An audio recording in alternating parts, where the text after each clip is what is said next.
berbincang-bincang mengenai tantangan pekerjaan seorang HR. Di sini saya nggak sendiri, saya sama 2 HRD dari PT Vilo Kreasi Rasa. Yang pertama ada Ibu Indi selaku HR Departemen dari Vilo, dan ada Kak Tasya selaku HRD dari Vilo juga. Selamat sore Ibu Indi, selamat sore Kak Tasya. Jadi di sini saya izin bertanya-tanya mengenai tantangan pekerjaan seorang HRD, terutama di HRD di PT Vilo Kreasi Rasa. Ini yang pertama pertanyaan umum ya. Yang pertama, apa sih tanggung jawab seorang HRD di Vilo Gelato itu? Oke. Kalau dari secara gambaran umum, kalau HR itu tugasnya adalah menjembatani antara karyawan sama perusahaan itu secara garis umum. Tapi nanti kalau spesifikasinya biasanya berbeda tergantung sama kebutuhan perusahaannya masing-masing. Nah, yang kedua ini ada gimana sih struktur tim HR di perusahaan Vilo ini? Apakah ada spesialisasi tertentu dalam tim HRD? Oke, kita sekarang bertiga di Vilo. Kalau saya sendiri lebih ke compensation benefit, kemudian ada Tasya untuk talent acquisition sama business partner juga. Ada Fanta juga, dia lebih ke talent acquisition tapi khusus part-timer gitu. Tapi kalau secara garis besar nih operasional kita handle bareng-bareng gitu, mulai dari kayak mungkin industrial yang berhubungan sama kendala sama karyawan yang berhubungan atau yang memungkinkan kita untuk bantu komunikasi dengan user, kita juga ikut serta gitu, kurang lebih seperti itu. Jadi tim HR ini ada kepalanya? Kita langsung report ke CEO, direktur operasional, nggak ada manajernya sih gitu. Nah, selanjutnya yaitu pertanyaan tentang rekrutmen kita. Yang pertama, apa sih tantangan terbesar dalam rekrut talenta untuk di Vilo ini? Oke, tantangan terbesarnya mungkin kayak kalau Vilo kan lebih ke F&B industry gitu ya. Jadi pasti kita juga saingannya lumayan banyak banget nih kalau di F&B, apalagi mungkin Vilo punya requirement khusus yang mungkin kita juga harus penuhin di masing-masing divisi itu beda-beda gitu. Kita masih startup company, jadi mungkin tantangannya lebih kayak gimana cari talent yang bisa culture fit sama kita, karena kan sekarang udah banyak banget Gen Z ya, bisa dibilang kayak gitu. Jadi kita juga cari yang pas sesuai dengan culture kita gitu. Selanjutnya pertanyaannya, apakah ada kesulitan dalam cari karyawan dengan keterampilan yang spesifik? Oke, mencari karyawan keterampilan spesifik, kesulitannya mungkin kita lebih ke gender kali ya, karena mungkin kita kan lebih ke environment woman. Jadi mungkin kebanyakan kita karyawan itu wanita, jadi ada beberapa hal posisi yang memang kita utamakan untuk wanita terlebih dahulu gitu dibandingkan laki-laki gitu sih. Nah, selanjutnya bagaimana sih HR itu memastikan bahwa kandidat yang direkrut itu sesuai sama budaya perusahaan? Memastikan dengan cara interview kali ya. Jadi kan saat merekrut kita kan juga pasti interview, kita ngobrol gimana mungkin pengalaman dia sebelumnya, apa mungkin hal-hal yang mungkin dia juga ekspektasikan, apa hal-hal yang dia nggak suka. Mungkin dari situ kita akan lihat akan cocok nggak sama kita, akan cocok nggak sama usernya nanti gitu. Itu sih Kak dari pertanyaan tentang rekrutmen. Selanjutnya itu tantangan tentang pengelolaan karyawan. Apa tanya siapa? Boleh Gimana aja. Jadi bagaimana sih program HR dalam jaga motivasi dan produktivitas karyawan? Oke. Biasanya tuh ada banyak program ya kalau di setiap perusahaan, entah program dari pengembangan diri atau karir, misalnya ada pelatihan khusus untuk spesifikasi role tertentu, atau kita punya semacam jalur karir nih, abis dari role A mungkin dia bisa ke role apa lagi nih kira-kira, atau yang mungkin kan kayak rotasi misalnya ini dari divisi A bisa ke divisi B karena dia punya misalnya sertifikasi khusus gitu misalnya. Karena kan kebanyakan sekarang kita nyari karyawan yang nggak relevan juga sama pendidikan basicnya ya, biasanya kayak gitu. Itu sih mungkin salah satunya. Selanjutnya, bagaimana HR menangani karyawan yang tidak memenuhi ekspektasi kerja? Oke. Kita tuh biasanya ada semacam evaluasi yang dilakukan sama user ke karyawan, atau kita minta feedback juga dari satu timnya, biasnya gitu. Jadi kita bisa dapat kira-kira ini udah sesuai belum sama ekspektasinya user. Kemudian nanti kalau misalnya nggak sesuai, kita kasih feedback kira-kira karyawan ini harus seperti apa ke depannya gitu. Kita kasih program coaching juga dan mentoring kayak gitu lebih ke arah sana. Ya, itu aja sih kalau dari pengalaman karyawan. Selanjutnya ada di pelatihan dan pengembangan. Jadi pertanyaannya itu bagaimana HR dalam mengidentifikasi kebutuhan pelatihan dan pengembangan bagi karyawan. Oke. Pertama kita lihat dulu kebutuhan perusahaan. Misalnya kita lagi nyari role A yang tadinya mungkin nggak ada nih di perusahaan ini. Jadi kita baru mau ngembangin misalnya role ini karena sebelumnya belum pernah ada. Nah itu kita bisa cari dari luar, external hiring, atau bisa internal hiring juga. Gitu kita melihat ada potensi-potensi yang bisa dikembangin nih sama karyawan yang udah ada. Itu juga bisa kayak gitu biasanya. Oh, oke. Pernah sih ada yang dari internal hiring. Internal hiring. Nah, selanjutnya apa sih kendala dalam melaksanakan program pelatihan dan pengembangannya? Kendala HR. Ada banyak hal nih, mungkin dari segi misalnya anggaran perusahaan, apakah memang itu menjadi urgensinya perusahaan dan kita juga harus balikin lagi ya ke kebutuhannya, biasanya gitu. Yang kedua, penjadwalan, apakah waktu bisa disesuaikan nih, misalnya pelatihannya kita mau ada program pelatihan seperti ini gitu, tapi kita biasanya harus izin dulu kan sama yang punya si talent ini, misalnya kita minjem nih Kayla dari bagian apa gitu. Nah itu kan butuh waktu juga karena mungkin Kayla juga harus ada target-target pekerjaan yang harus diselesaikan ya kayak gitu. Itu juga harus butuh komunikasi sama usernya langsung biasanya kayak gitu. Oke, selanjutnya pertanyaan tentang spesifik di industri F&B nih. Yang pertama, apa sih tantangan unik yang dihadapi HR, yang dihadapi Bu Indi sama Kak Tasya dalam industri F&B seperti Vilo ini, khususnya dalam mengelola tenaga kerja operasional di store atau kitchen? Oke, mungkin lebih ke turnover yang cukup tinggi karena rata-rata kan kita pakai statusnya part timer atau daily worker, which is mereka tidak ada komitmen atau tanggung jawab yang sebesar itu gitu ya. Jadi misalnya cuma bisa seminggu 3 kali 4 kali, ya itu nggak jadi masalah karena kan kita nggak mengikat juga. Jadi turnovernya pasti tinggi Karena masih pada kuliah kali ya. itu juga jadwalnya nggak eligible. benar. Terus juga mungkin dari segi lingkungan kerja, misalnya baru banget lagi kuliah, baru banget kerja awal-awal, itu pasti tingkat stresnya tinggi juga. Jadi kalau misalnya udah stres, kayaknya aku nggak lanjut ya di sini, dia mendingan cari kerjaan lain. Nah itu juga kita tidak bisa menahan sih yang seperti itu biasanya. Betul. Iya, betul. Selanjutnya, gimana sih HR memastikan kepatuhan terhadap standar kebersihan dan keselamatan kerja di Vilo? Oke, biasanya datangnya dari SOP dulu kali ya. Ada standar operation procedure gitu yang kita bikin, yang harapannya itu bisa dijalani di setiap lingkungan Vilo gitu ya.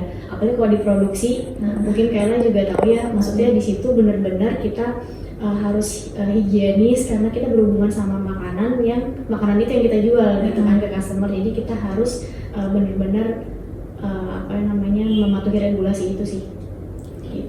Berarti dari SOP itu ya? SOP biasanya. Nah, tadi kan Ibu Indi bilang tuh tingkat turnover nggak bisa dipertahankan atau kayak ya udah sesuai mereka aja.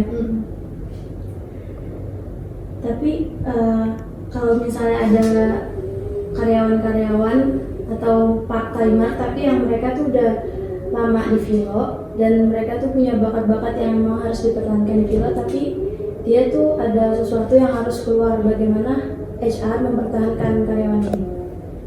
Mungkin lebih dari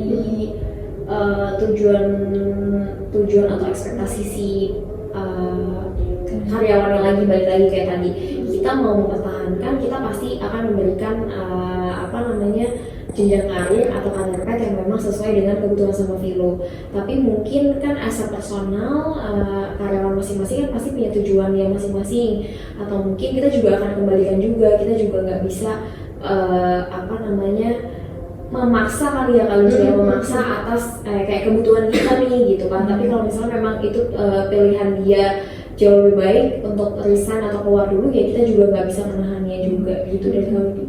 Iya, mau nambahin mungkin setiap orang tuh kan kalau pindah kerjaan atau memilih satu pekerjaan tuh ada semacam list down-nya ya, top 3-nya apa aja, karena kita nggak mungkin dapetin tiga-tiganya gitu. Misalnya yang pertama, aku lebih milih yang deket rumah misalnya gitu ya, lokasi kerja misalnya. Yang kedua misalnya benefit gitu, yang ketiga mungkin dari segi kerjaannya misalnya kayak gitu. Jadi ini tiga-tiganya nggak mungkin dapetin berbarengan. Kalau misalnya ternyata lokasinya deket, benefitnya agak kurang, tapi pekerjaannya aku suka, nah dia memilih hal itu, itu kan itu pilihannya beda-beda ya, preferensi orang tuh beda-beda, jadi kita nggak bisa maksa juga. Tapi kalau misalnya ternyata kita bisa memfasilitasi dia reasonnya pindah karena kayaknya udah terlalu lama nih di posisi ini gitu ya, di store ini misalnya, dia katakanlah dia store supervisor nih, nah kita ada tuh perputaran biasanya mutasi ke store lain supaya mungkin dia ada challenge baru, jadi dia tuh ada ke-trigger gitu loh, semangat untuk ngejar sesuatu yang baru lagi gitu. Biasanya kan ada juga yang karena stuck di satu pekerjaan atau satu situasi jadinya gitu ya, dari zona nyaman. Selama kita bisa fasilitasi, kita coba. Jadi kita biasanya pertama namanya reasonnya dulu apa. Selanjutnya ini pertanyaan yang terakhir, 3 pertanyaan terakhir sih, tentang pandangan dan saran. Apa sih momen paling menantang yang pernah Bu Indi dan Kak Tasya alami sebagai HRD di Vilo ini? Oke, salah satu aja. Cukup banyak. Pertama dari turnover yang tinggi tadi kali ya. Ini kayaknya relevan juga ya. Dengan nyari orang, kita juga kan nyari talent tuh nggak gampang gitu ya, nggak gampang. Terus kita juga sifatnya part-timer, kita nggak bisa memaksa mereka untuk komit misalnya 40 jam kerja dalam 1 minggu. Itu kan kalau part-timer biasanya kayak gitu. Itu nyarinya agak sulit gitu ya. Yang kedua, kebutuhannya harus cepat. Jadi misalnya dia resign besok, kalau bisa hari ini udah ada orangnya gitu. Karena biasanya kalau misalnya nggak ada penggantinya lebih awal, itu akan mengganggu operasional, jadi nggak smooth kayak gitu. Iya, itu mungkin salah satu tantangan terbesarnya ya.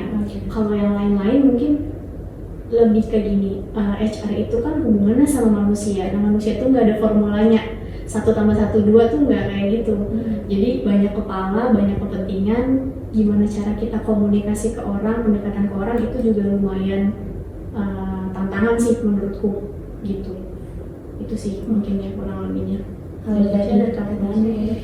Kayak tadi selain turnover mungkin lebih ke ke culture-nya kali ya, tantangan terbesarnya, karena mungkin aku pindah ke sini juga kan baru juga ya, jadi mungkin setiap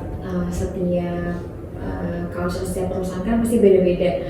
Ada yang kayak gini, ada yang kayak gini, dan masuk ke sini juga dengan culture yang berbeda, pasti perlu adaptasi juga dengan culture yang beda, dengan orang-orang yang beda juga, dengan problem yang harus dihadapin juga. Jadi mungkin lebih ke culture sih sebenarnya untuk tantangan terbesar yang di Vilo Gelato sendiri gitu.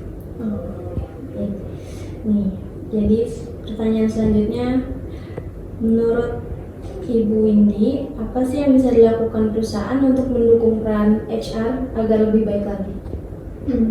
Dikasih kewenangan kali ya untuk bisa memutuskan sesuatu, karena biasanya HR itu kan dituntut untuk bisa update terkait dengan misalnya peraturan pemerintahan misalnya kayak gitu. Kalau misalnya kita update, kita harus comply nih sama regulasinya pemerintah, itu kan biasanya kita harus ngobrol nih sama yang berwenang lah ya, contohnya direksi gitu. Kita ada perubahan ini nih di pemerintahan, kita harus ikut misalnya gitu. Nah itu gimana cara kita komunikasi ke direksinya, itu juga sangat diperluin supaya HR punya kendali juga kali ya, untuk bisa menyeragamkan regulasinya juga gitu. Karena kalau tanpa dukungan dari direksi, HR tuh juga nggak bisa sih gitu. Misalnya kita udah ngomong A tapi direksi bilang kayaknya nggak bisa deh, misalnya kita manajemen bilang kayaknya masih bisa kayak gini, Nah itu agak susah gitu. Jadi peran HR tuh dari segi kewenangan yang dikasih itu cukup penting sih menurutku. Oh, jadi dari segi kewenangan terus lebih. Oke. Kalau menurut Kak Tasya? Sama sih, jadi mungkin karena kewenangan tadi dan komunikasi kali ya, karena kan HR ini ada salah satu jembatan, dia tuh posisinya kayak di tengah-tengah antara direksi, antara sama karyawan juga. Jadi si HR ini harus benar-benar misalnya netral, nggak boleh berpihak sepenuhnya ke manajemen, sama nggak boleh memihak juga sama karyawan. Kita benar-benar di tengah-tengah, kita bisa punya, kalau dikasih kewenangan tadi kita juga bisa punya power juga nih untuk bisa berada di titik netral sih sebenarnya. Jadi nggak sepenuhnya karyawan juga bisa trust ke kita, manajemen juga bisa trust ke kita terkait dengan hal-hal yang memang menjadi problem gitu contohnya. Oke, benar sih. Harus menjembatani. Bahkan udah netral aja masih ada kan karyawan yang itu. Iya, jadi mungkin ya agak susah juga sih kadang-kadang kita udah di tengah-tengah, tapi kan pasti asumsi kan beda-beda setiap orang. Mungkin orang lain mikirnya ke sana, tapi kan back di belakang itu, latar belakang itu kan harus sebenarnya nggak semua orang juga tahu gitu kan. Mungkin ya udah nggak perlu juga semuanya harus dikasih tahu alasannya dan lain-lain gitu. Jadi ya kita udah berusaha semaksimal mungkin sih sebenarnya. Nih, jadi ada pertanyaan terakhir. Apakah Bu Indi dan Kak Tasya memiliki tips bagi seorang yang ingin berkarir di bidang HR pada industri F&B seperti ini? Tipsnya mungkin karena F&B itu kan bukannya setiap hari ya. Jadi pasti kayak misalnya kita kan masuk Senin sampai Sabtu. Kenapa sih kita masuk Senin sampai Sabtu? Karena mungkin kita F&B industri yang memang tokonya aja buka setiap hari gitu. Gimana kita tetap mensupport teman-teman di operasional, karena dia buka setiap hari ya kita semaksimal mungkin untuk support. Jadi kuncinya lebih ke komunikasi. Pasti kan karena banyak divisi tektokan, misalnya orang toko tuh nggak mungkin juga nggak bisa jualan tanpa gelato. Jadi si gelatonya ini juga harus tektokan. Oh ya ini yang udah, ini PO gue mana segala macam. Mungkin lebih ke sana kali ya. Kuncinya sih lebih ke komunikasi. Karena kalau F&B ini kan cukup kompleks dan karena operasional juga selalu open setiap hari. Jadi kalau kuncinya di komunikasinya juga agak kurang, juga akan susah sih untuk berkomunikasi dengan banyak divisi gitu. Kalau ini lebih ke daya tahan kali ya, maksudnya daya tahan dalam arti kata menerima komplainan. Kita kan menerima semua ya gitu.